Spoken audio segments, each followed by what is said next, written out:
Ciel was in his room, currently trying to fall asleep, but there was a storm by his window. Thunder, lightning, and harshly pouring rain could be seen through it. He didn't like this type of weather. It mostly scared him, and that's the reason he couldn't sleep. He wanted to call someone to help him, but his pride was much in the way.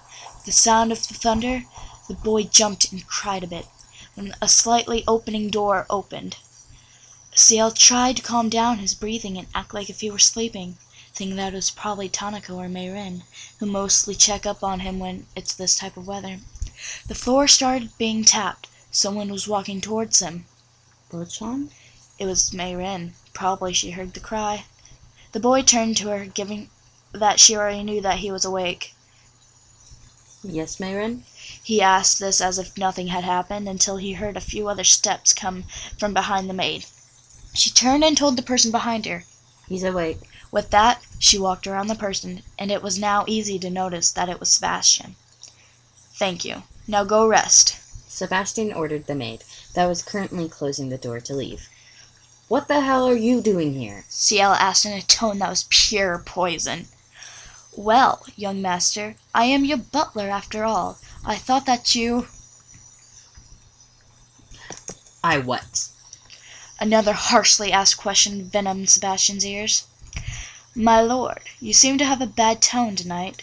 Well, never mind that. I thought that you needed company because of the storm. I wouldn't want you up all night. Ciel's pride would not let him say that it was truly what he needed, especially not to Sebastian. You're such an idiot, Sebastian. His sentence was cut off when Sebastian had pulled him into a hug. Ciel was standing on the bed, being in a somewhat reasonable height with his butler. Ciel gave in and hugged the man, making him sigh in relief. They stayed in the section for a few minutes before the boy pulled away. Sebastian, what do you think of me?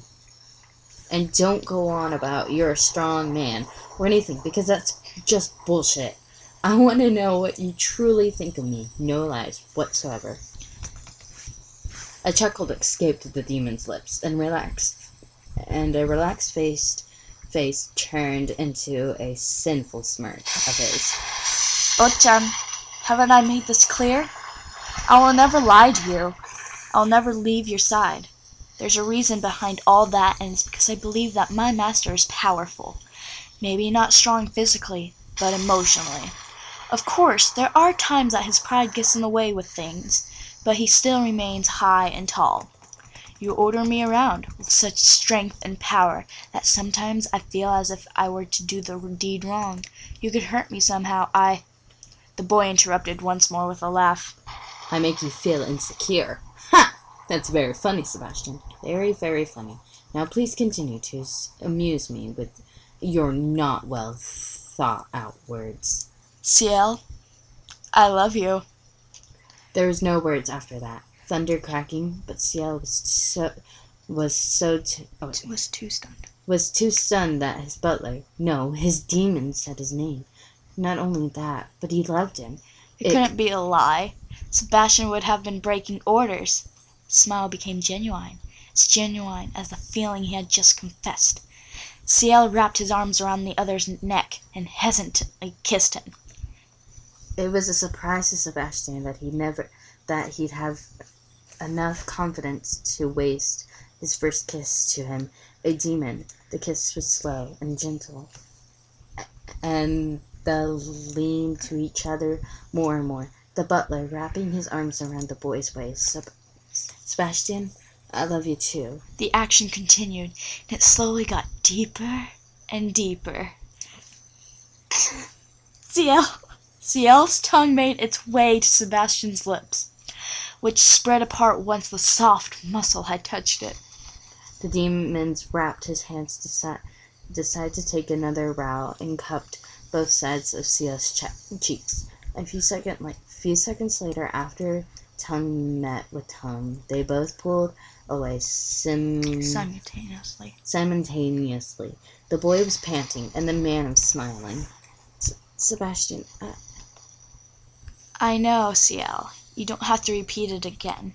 I do, Sebastian. I love you. I want to stay with you forever. I don't want to grow old with another. I only want you.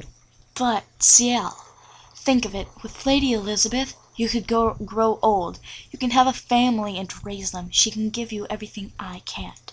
A life. Then I don't want to live if that means being away from you. Even if you have to suck my soul. Even if I have to become a demon. Anything, as long as I can be with you forever. Would you really damn your soul? Leave everyone else behind? Reject a life in the light for a Reject a life in the light for a life in the darkness? For me? I'd give up everything for you. My life was miserable, having to go all the right balls, wear all the right clothes, talk to all the right people with a right tone. I had to do everything that others told me to. That was until you found me. Until I found you? What has changed now?